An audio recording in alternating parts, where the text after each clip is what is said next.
ये gazette notification 7 जुलाई बहुत serious मुद्दा है कि कुछ दिन पहले ये गजट नोटिफिकेशन 7 जुलाई को केंद्र सरकार ने निकाला है जो जीएसटी को prevention of money laundering act यानी पीएमएलए के तहत लेके आता है। इसका क्या मतलब है? इसका ये मतलब है कि जो आज इस देश में 1,38,00,000 जीएसटी देने वाले लोग हैं वो तुरंत ईडी के शिकंजे में आ जाएंगे। अब ईडी चाहे गली मोहल्ले में जाके किसी भी व्यापारी पे, किसी भी बिजनेसमैन पे ईडी पीएमएलए का केस लगा देगी, उसको जेल में डाल देगी, उसको बेल नहीं मिलेगा। तो जो देश ईज ऑफ डूइंग बिजनेस की बात करता है आज हम दुनिया भर में शायद 70वें नंबर। चलिए, कुल मिलाकर बात यह कि ये गजट लेके बैठी है। गजट में नोटिफिकेशन है कि जीएसटी को ईडी पीएमएलए के अंदर डाला जाएगा, पूरा डाला जाएगा। तो फिर जीएसटी एक्ट ही खत्म हो जाएगा, उसकी जरूरत क्या, उसको खत्म कर दो। तो ऐसा तो नहीं हुआ। तो नोटिफिकेशन क्या है, बताया क्या जा रहा है, झूठ बताया जा रहा है, गुमराह किया जा रहा है। कौन कर रहा है? विश्व सुंदरी, है ना, कमाल है। तो चलो भाई आगे देखें, गुटका क्या कहता है। मालिक भी बोला व्यापारियों को बहुत बड़ा हिस्सा जीएसटी नहीं देता, कुछ मजबूरी में, कुछ जानबूझकर। केंद्र सरकार ने कुछ दिन पहले जीएसटी को भी ईडी में शामिल कर दिया, यानी अब अगर कोई व्यापारी जीएसटी नहीं देता तो ईडी उसे सीधे गिरफ्तार करेगी और बेल भी नहीं मिलेगी। जीएसटी प्रणाली इतनी जटिल है कि जो लोग पूरा जीएसटी भी दे रहे हैं उन्हें भी किसी प्रकार प्रावधान में फंसाकर जेल में डाला जा सकता है। यानी देश के किसी भी व्यापारी को केंद्र सरकार जब चाहे जेल भेज देगी। ये बेहद खतरनाक है। व्यापारी व्यापार करने के बजाय अपने को बस ईडी से बचाता फिरेगा। देश के छोटे छोटे व्यापारी भी इसकी चपेट में आ जाएंगे, कोई व्यापारी नहीं बचेगा। देश की अर्थव्यवस्था को बेहद खतरनाक है। अच्छा जी, गजब, कमाल है। चलो कह रहे हैं तो देख लेते हैं क्या वाकई में ऐसा होने वाला है। छोटे छोटे व्यापारी, गली मोहल्ले वाले, लो businesses with turnover up to 40 lakhs exempted from GST। 40 lakh तक का यदि आपका बिजनेस है तो वैसे ही एग्जेम्प्टेड है। जीएसटी लेना ही नहीं है आपको। पहले 20 लाख लिमिट थी, बाद में 40 लाख कर दिया गया। और 1.5 करोड़ तक यदि आपके पास है तो कंपोजिशन में जा सकते हो। 1% में 1% भरो और टाटा बाय बाय। आपको कुछ रट्टे में पढ़ने की आवश्यकता नहीं है। बस 1% भरा आपने और टाटा बाय बाय हो गई, खेल खत्म। कोई लेखा जोखा रखने की जरूरत नहीं है। चलो ये भी अच्छी बात है। सवाल ये उठता है कि फिर ये झूठ क्यों फैलाया जा रहा है, आखिर ये झूठ क्यों? चलिए, और सच क्या है इसके पीछे का, अब आपको बताता हूं सच क्या है। झूठ तो इन्होंने फैला लिया, लेकिन सच ये है कि पहली बात, मुद्दों से भटकाया जा रहा है आपको। जो मुद्दे हैं, मेन मुद्दे हैं, बाढ़ में जो सत्यानाश दिल्ली का हुआ है, कोई पंजाब पे सवाल ना पूछ ले, तो मुद्दों से भटकाया जा रहा है। जीएसटी और इसकी लेकर दुनिया भर की बातें हो रही है। अब जीएसटी में हुआ क्या है, बेसिकली ये हुआ, जीएसटी में बहुत सारे केसेस ऐसे होते थे जो ओवरसीज से रिलेटेड होते थे। कि विदेशों से कोई व्यापार किया, कोई विदेशी कंपनी आई हुई है, उसने भारत में व्यापार किया। जो तमाम सारे हाई वैल्यू टैक्स ऑफेंडर्स हैं, इनको ट्रेस करना मुश्किल हो जाता था। कई बार उसमें हवाला का वो होता था, तो क्या होता था, ना जीएसटी वाला एक्शन ले पाता था, ना पीएमएलए वाला यानी ईडी ले पाती थी। ईडी कहती थी यार तो मामला जीएसटी का है, दूसरे डिपार्टमेंट का, हम कैसे हाथ डाल दें, वो तो इन्वेस्टिगेशन वही करेंगे। तो इसमें क्या होता, आदमी बच जाता था। अब इसमें क्या किया, इसमें किया गया कि जीएसटी की जो इन्फॉर्मेशन है वो इन्फॉर्मेशन ईडी ले सकती है और उस इन्फॉर्मेशन के आधार पर कार्रवाई कर सकती है। किन पर? बड़े लोगों पर। छोटों को तो वैसे ही एग्जम्प्ट कर दिया। AMRG and Associate Senior Partner Rajat Mohan said notifying GST and under PMLA would enable a legal framework under which high value tax offenders can be traced, apprehended and made liable to pay due taxes। बस इसका purpose ये है, high value वालों को पकड़ना।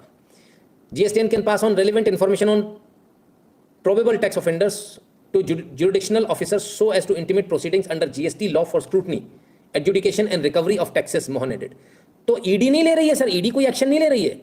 ED सिर्फ ये कर रही है इस एक्ट के तहत इनसे इन्फॉर्मेशन लेकर, और इनको इन्फॉर्मेशन शेयरिंग का ये पूरा नोटिफिकेशन है कि वो इन्फॉर्मेशन लेकर इनको दे देगी। अब तक क्या है, एनफोर्समेंट डायरेक्टरेट का एक केस है, बस बात खत्म हो गई। जीएसटी में उसने जो चोरी करी है उसके लिए वो बोलते हैं हमें क्या मतलब है, लेकिन अब ऐसा नहीं है। जीएसटी इनके साथ शेयर करेगा इन्फॉर्मेशन और ये जीएसटी के साथ। तो यानी अगर पीएमएलए का कोई केस बना है, हवाला का इधर उधर बना, तो उसके साथ में जीएसटी के पास भी इन्फॉर्मेशन जाएगी, भैया ये व्यापार करता है, इसका इतना टैक्स हो रहा है, ये तो ले लो। तो जो पकड़ा गया उसके जो खाते सीज हो गए, उसमें जो 100-200 करोड़ पकड़े गए, उसमें मालूम चला 20 करोड़ तो जीएसटी का था। तो भैया 20-50 करोड़ जो जीएसटी अपने ले जाएगा कि मुझे मेरा पैसा दो। तो सारा पैसा जो है बट जाएगा लोगों में, जो अब तक नहीं बटता था। अब तक कई बार रखा रहता था तो आदमी वापस ले जाता था, भैया मेरा पैसा मुझे वापस दो। अब क्लेम करना ईजी हो गया इस एक्ट के, इस नोटिफिकेशन के बाद। तो ये जो झूठ जो फैलाया जा रहा है ना कि इसके सारे व्यापारी जाएंगे, कुछ नहीं होने वाला है। ठीक है ना, सब कुछ जैसा पहले वैसा ही है। 40 लाख तक लोग वैसे ही फ्री हैं, उनको कोई जीएसटी नहीं देना। और इसके अलावा जो बेसिकली जो सिस्टम बनाया गया वो सिर्फ ये बनाया गया कि एक दूसरे से इन्फॉर्मेशन शेयर करेंगे, यानी कि टैक्स एविजन नहीं हो पाएगा। बड़ी हैरानी की बात है, जो सरकार, जो लोग ये कहकर आए थे कि हम दुनिया से जो है भ्रष्टाचार मिटाएंगे, आज जो भ्रष्टाचार करने की बातें कर रहे हैं कि भ्रष्टाचार बढ़ा दो। जीएसटी और पीएमएलए का जो किया जा रहा है उसे मत करें। गजब लोग हैं। खैर, मामला कौन सा छुपाया जाना है? मामले बहुत सारे जो छुपाए जाने हैं। आइए देखें ये क्या हुआ। अरे वो थे ना वो जिनको हटा दिया अभी। हाँ हाँ हाँ, एलजी साहब ने हटा दिया बहुत सारे लोगों को। 437 लोगों को हटा दिया। कौन कौन से लोग हटा दिए? नरेंद्र कुमार झा, अरे गजब, Delhi e governance society adviser थे ये भी, 65,000 रुपये इनकी तनख्वाह थी। अच्छा जी, ऐसे एडवाइज़र बहुत थे सब जिनको हटाया गया है, 65,000 रुपये महीने की तनख्वाह वाले। ठीक है। अरुण कुमार झा, अरे गजब, एक ही घर से दो दो। ये कौन थे? फाइनेंशियल कंसल्टेंट मेंबर थे। इनकी 1,20,000 रुपये तनख्वाह थी। फेलो प्रोजेक्ट थे, प्रोजेक्ट फेलो। ऐसे तमाम सारे लोग थे जिनको हटाया गया। केजरीवाल जी चिल्ला रहे हैं, बोले मोदी जी काम नहीं करने दे रहे, एलजी काम नहीं करने दे रहे। पर आइए जरा और तफसील से देखें किस किस को हटाया गया और कौन कौन क्या था। दिव्या कौन है? दिलीप पांडे की करीबी निजी दोस्त। दिलीप पांडे एमएलए है। गजब है साहब। दिव्या जी को 80,000 रुपये मिल रहे थे। भाई हम नहीं कह रहे, सोशल मीडिया पे वायरल है चीज़ें। निजी दोस्त बताया गया इनका, करीबी हैं, तो 80,000 रुपये दिलवा रहे थे मंत्री जी, एमएलए साहब। अरे वाह एमएलए साहब, सही है। कविता झा, नोन टू वंदना कुमारी, वंदना झा की भतीजी हैं कविता झा। वंदना झा एमएलए हैं, अपनी भतीजी को 60,000 रुपये टैक्स पेयर के पैसे से उनका घर चला रही थी। प्रकाश सिंह एमएलए गुलाब सिंह के रिलेटिव हैं, भतीजे हैं उनके। इनको भी 80,000 रुपये मिल रहे थे घर बैठ के। टैक्स पेयर, आपके हमारे पैसे कहाँ लुटाए जा रहे हैं? अपने भतीजे भतीजी पर। अनस खान एमएलए हाजी यूनुस, उनका लड़का बताया जा रहा है इनको। उर्दू एकेडमी के मेंबर, वर्क बोर्ड के 60,000 रुपये इन पे बारे जा रहे थे। भाई 60,000 रुपये ले जाओ। अभिनव राय, गोपाल राय जी के मामा के लड़के बताए जा रहे हैं। इनको 1,20,000 रुपये मिल रहे थे। ये भी आप वॉलंटियर हैं और मेंबर हैं, कंसल्टेंट हैं। अरे गजब। योगेंद्र नाथ राय, गोपाल राय के भाई, छोटे भाई हैं, बताया जा रहा है ऐसा। 1,80,000 रुपये इनको मिल रहे हैं। ये तमाम सारी चीज़ें सोशल मीडिया पर वायरल हैं भाई। नितिन जी त्यागी एक्स एमएलए हैं साहब, चाइल्ड वेलफेयर कमेटी में इनको 1,20,000 रुपये मिलते हैं। ठीक है, अच्छी बात है। दविंदर शर्मा रिंकू सिसोदिया के एक्सपी हैं, मनीष सिसोदिया की भांजी हैं, ये बताया जाता है। कमाल है। और इनको भी 1,25,000 रुपये मिल रहे थे। आप लिस्ट देखिए। केजरीवाल जी चिल्लाते हैं हमें काम नहीं करने दे रहे, एलजी साहब ने सबको हटा दिया। क्या सही किया है गलत किया, मैं आप लोगों से पूछ रहा हूँ। Vandana Singh ex MLA wing state vice president, आपकी एक्स एमएलए विंग में रही हैं, 1,40,000 रुपये इनको मिलते थे। कौन है? नरेंद्र कुमार झा, संजीव झा बुराड़ी वाले जो हैं, संजीव झा के छोटे भाई हैं, इनको 65,000 रुपये मिलते थे।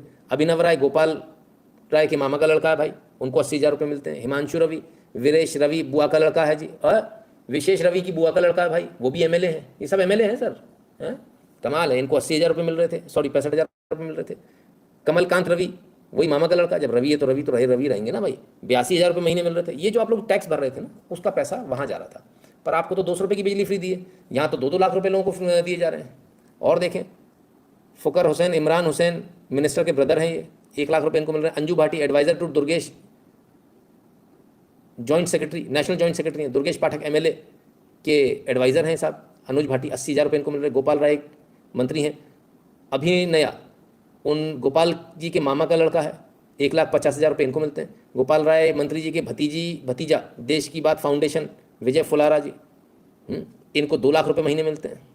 गोपाल राय जी मंत्री जी के एक और रिश्तेदार निकले, भतीजा अतुल राय, 1,50,000। संजीव झा एमएलए के अरुण कुमार झा, 1,20,000। राम कुमार झा, संजीव कुमार झा के ही सीएम सिक्योरिटी में भी रहे, 80,000। सीएम के करीबी बताया जा रहा है इनको। तमाम सारे लोग हैं। मनीष सिसोदिया की जो है मंत्री जी, उनकी भतीजा है विजय सिसोदिया, उसको 1,25,000 मिल रहे थे। Very good. तो कुल मिला के बात क्या चल रही है? कुल मिलाकर बात यह है कि आपके पैसे पर अपने रिश्तेदारों को उपकृत किया जा रहा था। Anchal Baba Pathak, wife of Durgesh Pathak MLA, Durgesh Pathak ji की पत्नी भी 2,20,000 रुपये ले रही है। कमाल हो गया। देव मोहन दुर्गेश पाठक के मामा का लड़का, अरे बाप रे, 1,50,000। Ram Kumar Jha CM private security में 1,20,000 रुपये, अरविंद केजरीवाल जी के उसमें। गजब है भाई, गजब, भरे पड़े। टोटल 443 ऐसे अपॉइंटमेंट्स है जिनको कैंसिल किया गया है। अब आप बताइए ये कैंसिलेशन सही है या नहीं है? अपने रिश्तेदारों को उपकृत किया जा रहा है, अपने रिश्तेदारों को, मामा, भतीजे, भांजे, भतीजी, इनको नौकरी पर रखा जा रहा है, सरकारी नौकरी पर, पेड ऑन रोल। और जो वाकई में जो लोग काम कर रहे हैं, जिनको नौकरी की आवश्यकता है, जो लायक हैं, वो कहाँ? सब बाहर। उनको किसी को नौकरी नहीं मिल रही। नौकरी किसको मिलेगी? सिसोदिया जी, गोपाल राय, दुर्गेश पाठक, इनके जो रिश्तेदार होंगे ना, उनको नौकरी मिलेगी, बाकियों को नहीं मिलेगी। इसलिए सारा चिल्ला चोट हो रही है कि भाई जीएसटी हो गया, फलाना हो गया, ईडी में जा रहा है, फलान हो रहा है, ढिकान हो रहा है, कुछ नहीं, सब बेवकूफ़ी की बात है। चलिए और आगे चलते हैं और देखें जरा बंगाल में क्या हुआ साहब। आज